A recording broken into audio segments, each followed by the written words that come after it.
በስመ አብ ወወልድ ወመንፈስ ቅዱስ አሐዱ አምላክ አሜን። ቅዱስ እግዚአብሔር አምላካችን የተወደድከው መድኃኒታችን ንጉሳችን ሆይ እናመሰግንሃለን። በውድ ልጅ በጌታችን በአምላካችን በመድኃኒታችን በኢየሱስ ክርስቶስ ስም በእሱ ባደረከው ቸርነት ከመንፈስ ቅዱስ ጋር እናመሰግንሃለን።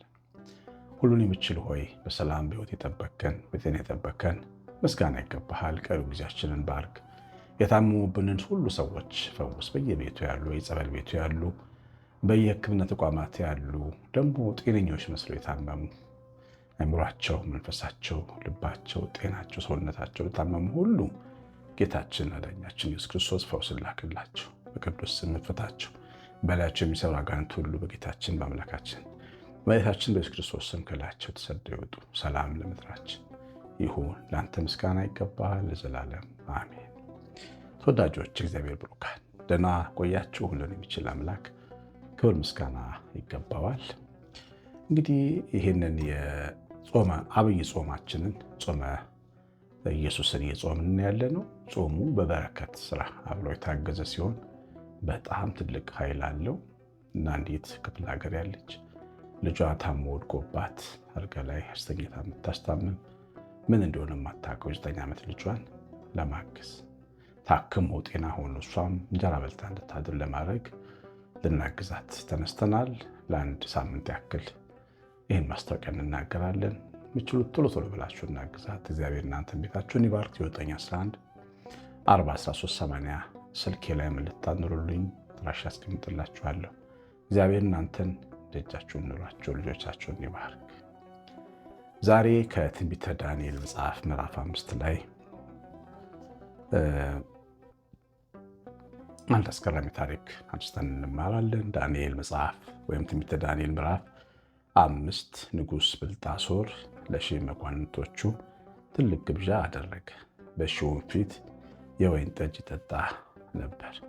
ብልጣሶርም የወይን ጠጅ በቀመሰ ጊዜ ንጉሡና መኳንንቶቹ ሚስቶቹን ቁባቶችን ይጠጡባቸው ዘንድ አባቴን ናቡከደነፆር በኢየሩሳሌም ከነበረው መቅደስ ያመጣቸውን የወርቁን የብሩን ዕቃዎች አምጡ ብሎ አዘዘ። የዛም ጊዜ በኢየሩሳሌም ከነበረው ከእግዚአብሔር ቤት መቅደስ የመጡትን የወርቁን ዕቃዎች ሁሉ አመጡ። ንጉሡም መኳንንቶቹ ሚስቶቹን ቁባቶቹም ጠጡባቸው።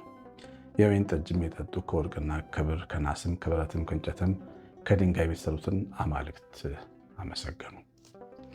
እንግዲህ እንደሰማችሁት ነው የናቡከደነፆር የትልቁ ልጅ የናቡከደነፆር ልጅ ማለት ነው። ቤልሻዛር ይባላል በቋንቋቸው። ብልጣሶር በአማርኛ ሲመለስ ነው። የናቡከደነፆር የልጅ ልጅ ነው እና አባቱ ንጉሥ የእሱ አባት ብዙ ታሪኩ አልተጻፈም እዚህ ላይ ብዙ ተጽዕኖ ፈጣሪ ሰው አይመስልም። ከሱ በኋላ የነገሰ ነው። የናቡከደነፆር የልጅ ልጅ ነው። ናቡከደነፆር እነ ዳንኤልን 3 ሕፃናትን እሳት ውስጥ ከቶ በታላቅ ትድግናና ታምራት የተመለከተ 3 ሕፃናት እሳት ውስጥ የከተተው ንጉሥ ናቡከደነፆር እና የእሱ ልጅ ነው። ያው መኳንንት ቤት ስላደገ ንጉሥ ቤት ስላደገ ሞልቃቃ ሆኖ ያደገ ይመስላል። አሁን ይሄ ሰው እና ንጉሥ ከሆነ በኋላ ብልጣሶር የሰውን ሃይማኖት የሰውን እምነት መሰረቱን ሳያጠና በተለይ ደግሞ የአይሁድን እምነት መሰረት ማጥናት እድል ቢፈልግ ይችል ነበር። ለምን እሱ ባለበት ሀገር 3 ሕፃናት ወይ 3 ወጣቶች አባቱ አያቱ እሳት ውስጥ ከቷቸው 4ተኛ መልአክ ተልኮላቸው በቅዱስ ገብርኤል አማካኝነት ከእሳት ሲወጡ ሰምቷል ወይ አይቷል ወይም ሰምቷል። ያንን መርሳቱ በጣም ያስገርማል። የዛን አምላክ ከእሳት የሚያወጣውን አምላክ መርሳቱ ያስገርማል። ስለ እግዚአብሔር አለማወቅ ይኸውላችሁ ከምናጠፋው ጥፋት ቅጣት አያስመልጥም። ሕግ ያላቸው በሕግ ይፈረድባቸዋል ይልና ሐዋርያ ጳውሎስ፣ ሕግ የሌላቸው በሕሊና ሕግ ይፈረድባቸዋል ይላል። ሕሊና ምስክርነት ይሰጣል ስለ አምላክ። ይሄ ናቡከደነፆር እግዚአብሔር ታላቅ መሆኑን አይቷል። ሳር ግጧል። 3 ሕፃናትን ከእሳት ሲያወጣ ነበረ። አይቷል። እግዚአብሔርን አልደፈረም። የእግዚአብሔርና የቅዱሳት መንካት። ይሄኛው ግን ህይወት አልጋ በአልጋ መሰለችው እና እግዚአብሔርን ናቀው። ከብር ከወርቅ ከሸክላ ከአፈር ከገል የተሰሩትን ጣዖታት በጌታችን ጽዋ እየጠጣ ወይም ዘፈነላቸው ለነዛ ጣዖታት። ብዙ ጊዜ የባቢሎን ነገስታት፣ የኢራቅ ነገስታት በዘመኑ ተሰብስበው ሲበሉ ለአማልክቶቻቸው የመስፈን ባህል አላቸው። አማልክቶቻቸውን የማወድስ ቅኔ የማቅረብ የመደነስ ልማድ ነበራቸው። ሄሮድስም እንዲህ አድርጓል። በልደቱ ቀን በአማልክቱ መንፈስ ሄሮድያዳ ልጇ ከተነሰችላት በኋላ ዮሐንስን አስገድሎ። አሰራሩ ግን ከባድ ነው። በዚህ መንፈስ ውስጥ፣ በዚህ ድግስ ውስጥ፣ በዚህ ጭፈራ ውስጥ፣ በዚህ ወይን ውስጥ የሚሰራ መንፈስ ከባድ ነው። እናንተ ወጣቶች ናይት ክለብ ብላችሁ ትሄዳላችሁ አይደል? ጨለማ ቤት ውስጥ ትደንሳላችሁ። ምን አይነት መንፈስ እንደሚሰራበት ግን ታውቃላችሁ? እነዚህ ሰዎች ሰው እያስጨፈሩ እንጀራ የሚበሉ ሰዎች ከምን አይነት መናፍስት ጠሮች ጋር እንደሚገናኙ ታውቃላችሁ? አያችሁ፣ እናንተ የምታዩት እንደ በሬ ሳርሳሩ ነው። መዘዙስ በደንብ እንድትሰሙ ይፈልጋሉ ወጣቶች። የድሮ ቤተሰቦቻችን ባዕድ አምልኮን ከአያቶቻቸው ከሰፈር ጎረቤቶቻቸው ይማራሉ። ገሚሶቹ ጨሌ፣ ገሚሶቹ ሌላ ባዕድ አምልኮ ስርዓት ሰይጣንን የሚያመልኩ እያረዱ ለወንዝ እየገበሩ የቤት ጣጣ ያገር የቤት ጣጣ ነበረ ከ25 ዓመት በፊት በብዙ ቤተሰቦች ውስጥ። እግዚአብሔር ይመስገን የሰንበት ትምህርት ቤቶች መቋቋም፣ የማህበራት ወደ ኢትዮጵያ መምጣት እያጠፋው መጣ እንጂ በብዙ ቤተሰቦች ዘንድ ባዕድ አምልኮ ነበር። የሚገርማችሁ ግን ያ ባዕድ አምልኮ አንድ ወይም ሁለት ልጅ ወስዷል፣ ከዛ ቤተሰብ በልቷል። ለምን? ጠላት ሊያጠፋ ሊያርድ ሊገል ነው፣ ሊሰርቅ ነው የሚመጣው። ዝም ብሎ አይሄድም። እነዛ ቤተሰቦቻችን ይሄ ስላልገባቸው ለቤተሰቦች ለልጆቻቸው ጥለውት የሄዱት ያን የመናፍስት ውርስ ልጆቻቸውን ሲያሰቃዩ ኖረዋል።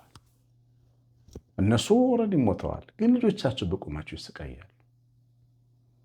እንደዚሁ አይነት አሰራር ነው እናንተ የምታደርጉት። ስትጨፍሩ ታድራላችሁ፣ ናይት ክለብ ገብታችሁ የመናፍስት መናኸሪያ በሆነ ቦታ። ነገ ለምታፈሩት ቤተሰብ የምታወርሱት ጣጣ እንዳለ ግን እንዳትረሱ። ቶሎ ብላችሁ ንስሐ መግባት አለባችሁ። ቶሎ በኢየሱስ ክርስቶስ ደም መቀደስ አለባችሁ።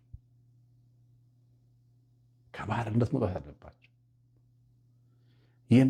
የአሕዛብ ጭፈራ ምን አይነት መንፈስ እንደጠራ ተመልከቱ። እግዚአብሔርን የመድፈር በጠጣም ጊዜ ይልና በጣም ሺህ ሰው ነው ያለው። ሺህ ያለው እንደው ቁጥር ስለ መጥቀስ ስላልፈለገ ነው። ዳኔ ከሺህ በላይ ሰው መኳንንት አሉ። ሙቅ አሉ። ሂዱ አለና ያንን የወርቅ ጽዋ አምጧል። ኪራም የሰራውን ያንን በጠቢባን የተሰራውን ለእግዚአብሔር ብቻ ለቅዱሱ ቁርባን ብቻ የሚውለውን ያን ነዋየ ቅድሳት አምጡልኛል። ያ መንፈስ አዘዘ ያንን እግዚአብሔርን እንዲያቃልሉት፣ እግዚአብሔርን ሊበቀለው ማለት ነው። እሱ በዓለም አደባባይ እሳት ውስጥ የከተታቸውን ወጣቶች ከእሳት አውጥቶ እግዚአብሔር ስለተበቀለው ሊበቀለው ነው።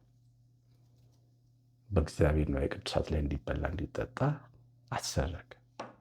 ሴቶቹ ቁባቱ ያልተገረዘው ጣዖት አምላኪ፣ ጆንያ አምላኪ፣ ሸክላ አምላኪ ሕዝብ ሁሉ በእግዚአብሔር ቅዱስ ነዋይ ላይ ተሳለቀ። ያድነን ነው የሚባለው። ከዚህ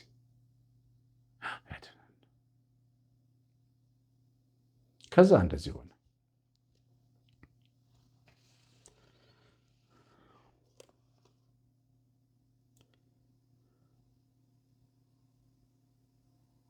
እንደዚህ ሆነ።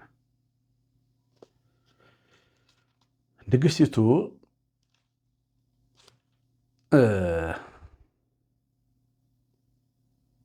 በዚያም ሰዓት የሰው ልጅ ጣቶች ዳንኤል 5:5 ላይ በዚያም ሰዓት የሰዎች ጣቶች ወጥተው በንጉሱ ቤት በተለሰነው ግንብ ላይ በመቅረዙ አንጻር ጻፉ። ንጉሱም የሚጽፉትን ጣቶች አየ። የዛን ጊዜም የንጉሱ ፊት ተለዋወጠ፣ ሐሳቡም አስቸገረው። የወገቡም ጅማቶች ተፈቱ፣ ጉልበቱም ተብረከረከ። ያስደነግጣል እኮ። እዛ ድግስ ላይ ማታ ነው። የሻማ መብራቶች አሉ። ቀና ሲል ፊት ለፊቱ ግድግዳው ላይ እጅ ብቻ ነው የሚጽፈው። መብራቶች ስላሉ ታየው። እንደሰማችሁ ተብረከረከ፣ ደነገጠ። ከሰማይ ስለሆነ መልእክቱ አስደነገጠ። የደፈረው ጌታ ሲናገር ደነገጠ። ምን መሰላችሁ ጽሑፉ? ቁጥር 5 ጀምሮ የተጻፈውም ጽሕፈት ማኔ ቴቄል ፋሬስ ይባላል። ፍቹም ይሄ ነው። ማኔ ማለት እግዚአብሔር መንግስትን ቆረጠው ፈጸመው። ቴቄል ማለት መንግስትን በሚዛን ተመዘነ ቀለ ተገኘ። ፋሬስ ማለት መንግስትህ ለሰዶምና ለፋርስ ወይም ለኢራን ተሰጠ፣ ፈረስ ካሉ በኃያሉ አባቱ አያቱ የተመካው ብልጣሶር በአንድ ሌሊት ማታ የፋርስና የሜዶን ሰዎች መጥተው ሀገሩን ወረው ገደሉት ይላል። በአንድ ሌሊት፣ በዛችሁ ሌሊት እግዚአብሔር ፈረደበት፣ በሚዛን ተመዝኖ ቀለለ።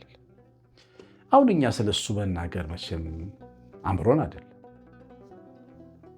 የእግዚአብሔር የሆነውን ነገር ማክበር ያስፈልጋል። ይኸው በህይወታችን ሁሉን ነገር ደፍረን ሊሆን ይችላል። የእግዚአብሔር የሆነውን ግን አክብሩ።